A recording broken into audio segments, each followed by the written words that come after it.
HAS exam की preparation में notes making को एक बहुत ही इंपॉर्टेंट एरिया माना जाता है। लेकिन आप में से काफी बच्चों को नोट्स मेकिंग में दिक्कत आती होगी और ये परेशानी फील होती होगी कि किस तरीके से मैं एक अच्छे नोट्स बनाऊं जिनको मैं बाद में यूज कर सकूं अपने एग्जाम की प्रिपरेशन को और अच्छा बनाने के लिए। दोस्तों, इस वीडियो में मेरा पर्पस रहेगा कि मैं आपको बता पाऊं कि किस तरीके से आप क्वालिटी नोट्स बना सकते हैं। ना सिर्फ मैं आपको बताऊंगा कि क्वालिटी नोट्स बनाने के तरीके क्या हैं, बल्कि उनके साथ साथ मैं आपको कुछ एग्जांपल भी शो करूंगा, मैं आपको पर्सनल नोट्स भी दिखाऊंगा ताकि आप लोग उनको फॉलो करके अपने नोट्स को अच्छा कर सकें और एक गाइडेंस लेके जाएंगे हाँ किस तरीके से हम फ्यूचर में अपने नोट्स को और इंप्रूव कर सकते हैं। दोस्तों, जब हम नोट्स मेकिंग की बात करते हैं तो सबसे पहले हमें यह समझना पड़ेगा कि नोट्स मेकिंग से हमारे कौन कौन से पर्पस सॉल्व होते हैं। Why we have to make notes। ये अगर आपको बात क्लियर है तो आपको पता लगेगा कि मुझे नोट्स में लिखना क्या है, क्या करना है नोट्स में और कैसे करना है, ये बात की बात है। लेकिन अगर आपका वाई क्लियर नहीं है ना तो आप फिर उस हिसाब से फिर नोट्स भी नहीं बना पाओगे। अगर आपका अल्टीमेट पर्पस डिफाइंड है कि देखो इस नोट से मुझे ये चीजें मिलने वाली हैं, ये मेरे पर्पस सॉल्व होने वाले हैं, तभी उस हिसाब से आप नोट्स बनाओगे ना। तो यहाँ पर जो मेरी पहली स्लाइड है वो आपको बताएगी कि why we are making notes in the civil services preparation. हम इस प्रिपरेशन में नोट्स क्यों बना रहे हैं? पहला कारण तो यह है कि दोस्तों, आपने हमेशा बचपन से सुना होगा, आपके पेरेंट्स टीचर एक बात कहते होंगे कि लिखने से ज्यादा याद होता है। आप एक चीज को सिंपली रीड कर रहे हो और एक चीज को आप पढ़ भी रहे हो और लिख भी रहे हो, तो जो लिखने वाला बच्चा है उसकी जो मेमोरी है उसमें चीजें ज्यादा समय तक रहती हैं। तो यहाँ पर पहला फायदा नोट्स मेकिंग का क्या है, पहला पर्पस हमारा क्या सॉल्व होता है कि हम अगर लर्निंग बाय राइटिंग कर रहे हैं तो हम लॉन्ग टर्म मेमोरी में कुछ चीजें सेव कर रहे हैं और हमारी उस पर्टिकुलर इंफॉर्मेशन को कैप्चर करने की जो ड्यूरेशन है वो काफी टाइम तक रहने वाली है। तो हमें रिवीजन की दिक्कत फिर शायद थोड़ी कम आए as compare to those student जो सिर्फ रीडिंग करके अपनी पढ़ाई को कंप्लीट कर रहे हैं। दूसरी बात वो है कि अगर आप लोगों ने पूरा पढ़ लिया है, अब आपने रिवाइज करना है, एग्जाम से 2-3 दिन बचे हैं केवल एग्जाम में, तो दोस्तों वहां पर मैक्सिमम रिवीजन आपने करनी है। आपके पास टाइम बहुत कम है तो आप अगेन पूरी बुक तो पढ़ने नहीं जाओगे, आप लक्ष्मीकांत तो नहीं उठाओगे 400-500 पेजों वाली, या फिर बलोखरा नहीं उठाओगे। तो वहां पर अगर आपने मैक्सिमम रिवीजन करनी है मिनिमम टाइम में, तो आपको कहीं ना कहीं वो कंसाइज नोट्स, वो छोटी कॉपी निकालनी पड़ेगी जहां पर आपकी ये सारी जो इंफॉर्मेशन है वो आपने ऑलरेडी इस तरीके से प्रिपेयर करी थी कि आप एंड में उसको यूज कर पाओ। तो दोस्तों, हमेशा ही हम ये कहते हैं कि देखो लास्ट में बुक उठाओगे ना, पहली बात तो साइकोलॉजिकल इशू आएगा, क्या इतनी मोटी बुक भी रिवाइज करनी है, ठीक है, बलोखरा रिवाइज करनी है या फिर कोई और बुक रिवाइज करनी है। तो जो साइकोलॉजिकल इशू है वो आपका कम हो जाता है जब आप देखते हो कि हाँ यार, मुझे तो सिर्फ इतने पन्ने रिवाइज करने हैं, ये मेरे छोटे नोट्स हैं और ये 2-3 घंटे में रिवाइज हो जाएंगे। तो हम कहीं ना कहीं साइकोलॉजिकली फिट हो जाते हैं, खुश हो जाते हैं। ठीक है, तो मैक्सिमम रिवीजन करने के लिए मिनिमम टाइम में भी हमारे नोट्स बहुत हेल्प करते हैं। तीसरा फायदा क्या है नोट्स मेकिंग का कि हम सारी चीजें एक जगह पर कंसोलिडेट कर देते हैं। दोस्तों, अपनी प्रिपरेशन के टाइम पर आप ना सिर्फ स्टैंडर्ड बुक्स पढ़ते हैं बल्कि उसके अलावा एनसीईआरटीज पढ़ते हैं फाउंडेशन मेकिंग के लिए, फिर आप करंट अफेयर्स पढ़ते हैं और बहुत सारे करंट अफेयर ऐसे होते हैं जो कहीं ना कहीं आपके स्टैटिक पार्ट से लिंक कर रहे होते हैं।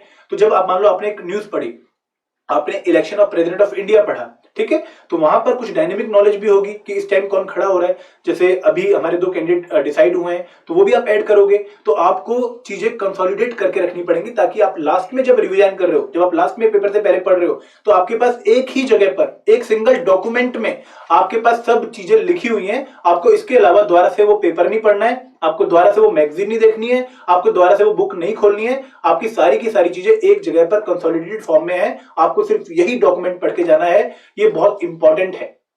दोस्तों, बहुत बच्चे परेशान हो जाते हैं लास्ट में कि यार मेरा वो आर्टिकल कहां गया, मेरा वो पेज कहां गया जहां पर मैंने वो लिखा हुआ था।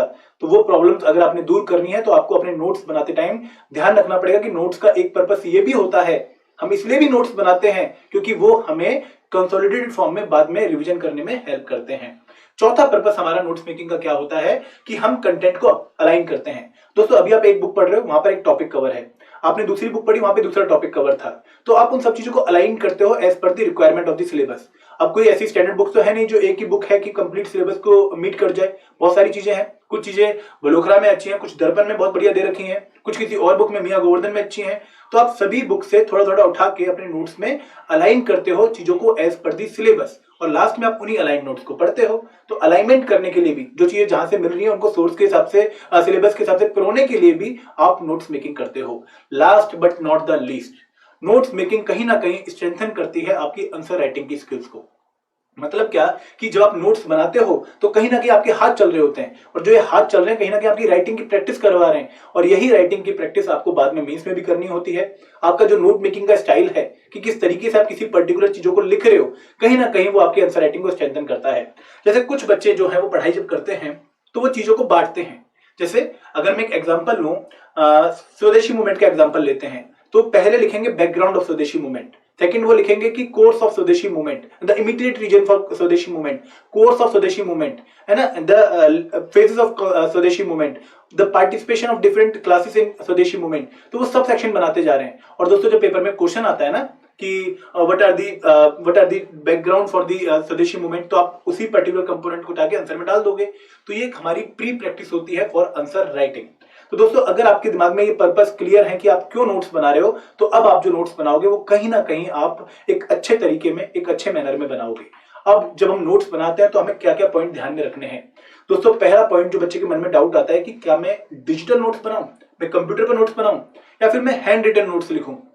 तो यहां पर आपको सबसे पहले ध्यान रखना है कि चॉइस आपकी है, लेकिन आपके दिमाग में कुछ पॉइंट होंगे जिससे आपको हेल्प मिलेगी ये जज करने में कि मैं लैपटॉप यूज करूं, कंप्यूटर यूज करूं, आईपैड यूज करूं, या फिर मैं पेन यूज करूं, कॉपी यूज करूं। तो यहां पर पहला पॉइंट क्या है कि जो आपका एक्चुअल एग्जाम है वो डिजिटल फॉर्म में नहीं है, वो आपका पेन पेपर टेस्ट है। डिस्क्रिप्टिव आंसर लिखना है आपने पेन पेपर पर। तो आपको पहले जो प्रैक्टिस करनी है वो आपको इसी तरीके से करके जानी चाहिए, जो आपका एक्चुअल एग्जाम का मोड है उसकी रिक्वायरमेंट आप फुलफिल कर दो। ठीक है, तो यहां पर लैपटॉप में आप अगेन यूज कर सकते हो, मैं बिल्कुल नहीं कह रहा कि नहीं यूज कर सकते हो, लेकिन आपको आंसर राइटिंग प्रैक्टिस अगर करनी है, कहीं ना कहीं लिखने की अगर हैबिट डालनी है, तो हैंड रिटन नोट्स आपके ज्यादा सुटेबल हैं as per the requirement of your exam. लेकिन कुछ कंपोनेंट ऐसे हैं जैसे करंट अफेयर है, तो करंट अफेयर के जो नोट्स हैं आप डिजिटल बना सकते हो। जैसे आपने कोई न्यूज पढ़ी, कॉपी किया, कहीं पेस्ट करते गए, एक टॉपिक कंप्लीट हो गया, तो वो आप काम कर सकते हो डिजिटल नोट्स में। सेकंड इंपॉर्टेंट पॉइंट क्या है कि अगर आप हैंड रिटन नोट्स बना रहे हो तो दोस्तों कोशिश करो कि आप A4 साइज पेपर लो, प्लेन पेज लो, क्योंकि एक्चुअल में जो एग्जाम होगा वो इसी शीट पे होता है। तो यहाँ पर अगर आप पहले ही उस चीज की प्रैक्टिस करके जाओ तो आपको काफी फायदा मिलेगा। वहां पर कई बच्चे क्या होता है कि प्लेन पेज पे टेढ़ा लिखना शुरू कर देते हैं, उनको नहीं पता लगता कि यार कैसे हम सही लिखें, क्योंकि आदत होती है लाइन वाली कॉपी में लिखने की। तो A4 साइज पेपर लो या फिर रजिस्टर ले लो। जैसे कई बार हमारे पास रजिस्टर मिलते हैं ना ऐसे वाले, जहां पर स्पाइरल बाइंडिंग हो रखी होती है।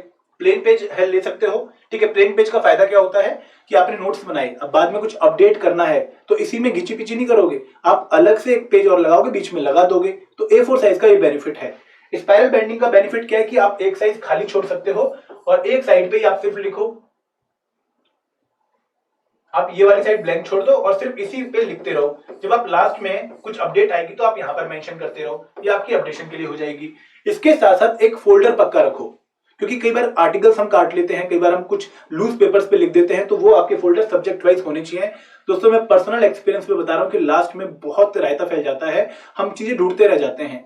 तो अगर हमें पता है कि देखो ये फोल्डर मेरा इस सब्जेक्ट का है, ये कॉपी मेरी सब्जेक्ट की है, तो हम लास्ट में फिर जब रिवीजन कर रहे होंगे उस सब्जेक्ट की, तो हम सिर्फ वही मटेरियल अपने टेबल पे रखेंगे। ठीक है, note should not be pretty but organised. दोस्तों आपको नोट सबको दिखाने के लिए नहीं बनाने कि भाई देखो मेरे नोट्स कितने सुंदर है, नहीं। आपके नोट्स आपकी राइटिंग के हिसाब से, अपने हिसाब से होने चाहिए और वो आपको समझ आने चाहिए। The notes should be yours only, ठीक है, और ऑर्गेनाइज्ड होने चाहिए। देखिए प्रीटी होना हो चलेगा, लेकिन अगर ऑर्गेनाइज्ड नहीं है तो कहीं ना कहीं आप बाद में उसको यूज करने में काफी दिक्कत महसूस करोगे। एक और बात कि follow your own style, legible notes for you, मतलब आपको समझ आनी चाहिए, आप अपना स्टाइल फॉलो करो। अगर आपको लगता है कि आप स्पेशली को स्पेशली पूरा नहीं लिख के ESP लिख के छोड़ देना चाहते हो, आप विद रिस्पेक्ट टू पूरा ना लिख के WRT लिखना चाहते हो, तो ये आपका स्टाइल है भाई, फॉलो करो। क्योंकि लास्ट में आप समझ जाओगे, आपको किसी और को नहीं समझाना अपने नोट से, आपको खुद समझना है अपने नोट से। तो अपने हिसाब से नोट्स बनाओ, let it be rough, let it be rough. भाई अगर किसी की राइटिंग अच्छी है तो उसके नोट्स अच्छे बनेंगे, दिखने में अच्छे बनेंगे। अच्छे डिफाइन यहां पर इस तरीके से नहीं है कि वो सुंदर होंगे, अच्छे का मतलब ये है कि वो काफी इंपॉर्टेंट जो पॉइंट्स हैं नोट्स मेकिंग के उनको इंक्लूड करके बने होंगे। और लास्ट में जब बच्चा रिवाइज कर रहा होगा तो कहीं ना कहीं उसकी एग्जाम की रिवीजन काफी अच्छी हो रही होगी। ये डिफाइन करता है कि अच्छे नोट्स क्या होंगे। Notes should be crisp, concise and avoid too much detailing in the notes. दोस्तों सीधा बुक को कॉपी पेस्ट नहीं कर देना नोट्स बनाते टाइम, कंसाइज लिखो। कुछ चीजें जो आपको याद रहने ही वाली हैं, जो हमेशा याद रहेंगी आपको, उनको मत ऐड करो, पूरी पूरी लाइन मत लिखो, ठीक है। दिस शुड बी दिस, ऐसे नहीं, simple simple point, factual information present करो। Last but not the least, integrated आपको नोट्स बनाने हैं for prelims as well as mains examination. यहाँ पर ऐसा नहीं है कि आप प्रीलिम्स के लिए अलग नोट्स बनाओगे, मेंस के लिए अलग नोट्स बनाओगे। जब आप इंडियन पॉलिटी पढ़ रहे हो तो उसी तरीके से नोट्स बनाओ, उसी तरीके से स्ट्रक्चर दो जो आपके मेंस की रिक्वायरमेंट को भी फुलफिल करे। फॉर एग्जाम्पल, अगर आप मान लो पढ़ रहे हो इंडियन पॉलिटी में प्रेसिडेंट, तो एक जो नोट्स सबसे पहले प्रेसिडेंट, इंपॉर्टेंट पॉइंट्स क्या है कि पहली बात तो आर्टिकल कहां से कहां तक इनके लिए आते हैं, 51 से 61, उसके बाद फिर 72 से 77, ऐसे इस तरीके से आप आर्टिकल मेंशन करो। जो जो इंपॉर्टेंट पॉइंट है पहले वो लिखो, ठीक है। और उसके बाद दोस्तों आपके नोट्स में क्या क्या होना चाहिए, अगेन ये मेरा पर्सनल एक्सपीरियंस है, आप इसको डिफर कर सकते हैं। तो यहाँ पर पहला क्या है कि फैक्चुअल इंफॉर्मेशन पक्का होनी चाहिए, डेट्स, नेम्स, डाटा और एग्जाम्पल, ये आपको पक्का इंक्लूड करने हैं अपने नोट्स में। सेकंड, एग्जाम रेलिवेंट इंफॉर्मेशन, लेकिन आप याद नहीं कर पा रहे, जो चीज आपको याद रह रही है उसको नहीं लिखना है, लेकिन जो चीज आपको याद नहीं रह रही है और आपको लगता है कि एग्जाम में आ सकती है वो आपके नोट्स में पक्का होनी चाहिए। Then pointers, diagram, flow chart, table, maps, आप इनसे अपने नोट्स को छोटा भी कर सकते हो और ये प्रैक्टिस आपको काफी हेल्प करेगी मैप्स पेपर में, आंसर राइटिंग में, फ्लो चार्ट बनाने में, मैप्स बनाने में, ठीक है। Then concise relevant information with latest example, ये लेटेस्ट एग्जांपल, हर टॉपिक के दो दो एग्जांपल आपको डालने हैं ताकि पेपर में जब रिवीजन करके जाओ तो वो एग्जांपल आपके आंसर में भी रिफ्लेक्ट हो। Last but not the least, important जो पॉइंट्स हैं उनको या तो बोल्ड करो या फिर लिखने के बाद उनको बॉक्स में डाल दो या फिर अंडरलाइन करो या फिर हाईलाइट करो, और रिवीजन के टाइम पर भी चीजों को हाईलाइट करो विद अ डिफरेंट हाइलाइटर, ताकि आप लोगों को पता लगे कि यार रिवीजन के टाइम पर मुझे ये पॉइंट दिक्कत में था तो इसलिए मैंने इसको हाईलाइट कर दिया, ठीक है। तो ये इंपॉर्टेंट पॉइंट्स हैं फॉर नोट मेकिंग। अब मैं आपको दिखाता हूं कि डिजिटल नोट्स आपके कैसे हो सकते हैं। जैसे हमारे हैंडआउट्स हैं, यहाँ पर हमने जैसे कोई भी टॉपिक ले लें, historical background of Indian constitution, तो जो इंपॉर्टेंट पॉइंट्स हैं उनको बोल्ड किया है, जो एग्जाम इंपॉर्टेंट पॉइंट्स हैं। फिर हमने उनको पूरा हेडिंग, सब हेडिंग में दिया ताकि आप लोगों को एंड मोमेंट में रिवाइज करने में काफी हेल्प हो। तो डिजिटल नोट्स आप खुले बनाइए, साफ सुथरे बनाइए, प्रॉपर फॉर्मेटिंग के साथ बनाइए, लेकिन ये टाइम कंज्यूमिंग है, ठीक है। और अगर आप मेरे नोट्स देखना चाहो दोस्तों, मुझे मतलब ये मत कहना कि इतने गंदे, लेकिन आप ये देखो कि मैंने किस तरीके से नोट्स बनाए हैं। ये है इंपॉर्टेंट न्यूज़पेपर, मेरा एक छोटी सी मेरे पास डायरी होती थी और पेपर से पहले मैं उसको रिवाइज करता था और प्रीलिम्स में बहुत अच्छी उससे मुझे मदद मिलती थी। तो यहाँ पर मैंने सारे इंपॉर्टेंट न्यूज़पेपर जो हैं, हमने कभी भी जो सुने हैं वो मैं लिखता रहता हूँ, और जो मुझे बाद में भी मिलते हैं वो मैं यहाँ पर ऐड करता रहता हूँ। जैसे James Augustus Hicky, Raja Rammohan Roy Hindu, Bengali, voice of India, जो भी हैं, ये मैंने एक छोटी डायरी बना रखी है और ये मेरी प्रीलिम्स स्पेसिफिक डायरी है। सिमिलरली जैसे steps for women in modern India, ठीक है, और एजुकेशन के रिगार्डिंग कौन कौन से स्टेप्स थे, देन अनटचेबल के लिए कौन से स्टेप्स थे, पूरे मैंने ऐसे शॉर्ट फॉर्म में लिखे हुए थे। और ये नोट्स बच्चे कहते हैं कि सर बहुत छोटे छोटा लिखते हो आप, ठीक है, टीचर्स भी कहते हैं साथ वाले कि सर बहुत छोटा छोटा है, कैसे समझ पाते हो। दोस्तों ये नोट्स मेरे लिए हैं, मैंने किसी को दिखाने के लिए नहीं बनाए, ये मेरे समझने के लिए थे और मुझे पता है कि इसमें से मुझे किस तरीके से इंफॉर्मेशन को याद रखना है, ठीक है। देन अगेन जैसे एक ही उस पे जितने भी हमारे एयर क्वालिटी इंडेक्स है उसको मैंने लिख लिया था ताकि मुझे पेपर में याद रहे। उसके बाद अगर आप लॉन्ग नोट्स बनाने की बात करें, जैसे ड्रेनेज सिस्टम ऑफ इंडिया है, तो यहाँ पर अगेन मैंने सिर्फ पॉइंट्स, जो इंपॉर्टेंट पॉइंट्स है वही लिखे हुए हैं। मैंने जैसे इंदस है, ठीक है, इंदस का मैंने पूरा डायग्राम बनाया है ताकि मुझे इंदस का, जैसे गंगा का मैंने पूरा डायग्राम बनाया है कि ऊपर से जब निकलती है तो कैसे आती है, कौन कौन सी रिवर्स को किस तरफ से जोड़ती हैं। जैसे आप यहाँ पर देखें, ये ब्रह्मपुत्र का पूरा डायग्राम है, ये गंगा का पूरा डायग्राम है पेपर में, मेरे नोट्स में। तो मैंने ये क्यों बनाया, क्योंकि मुझे पता हो कि कौन सी लेफ्ट बैंक ट्रिब्यूटरी है, कौन सी राइट बैंक ट्रिब्यूटरी है, कौन सी कहां पर जुड़ रही है।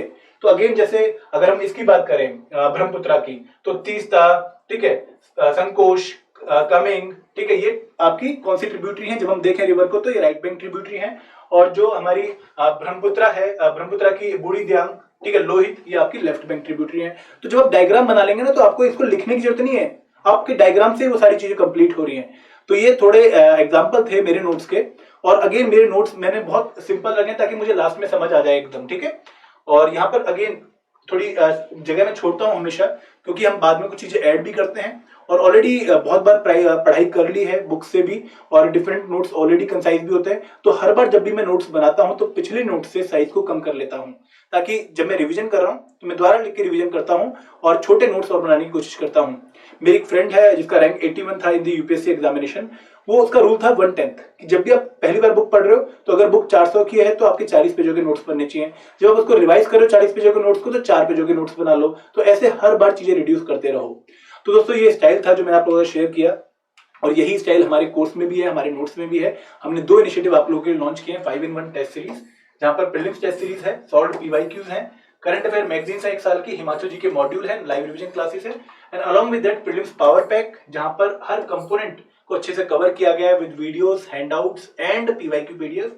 कंप्लीट सीसेट कोर्स है, प्रीलिम्स टेस्ट सीरीज है, हिमाचल जीके के लेक्चर्स हैं एंड कंप्लीट करंट अफेयर है 1 साल के।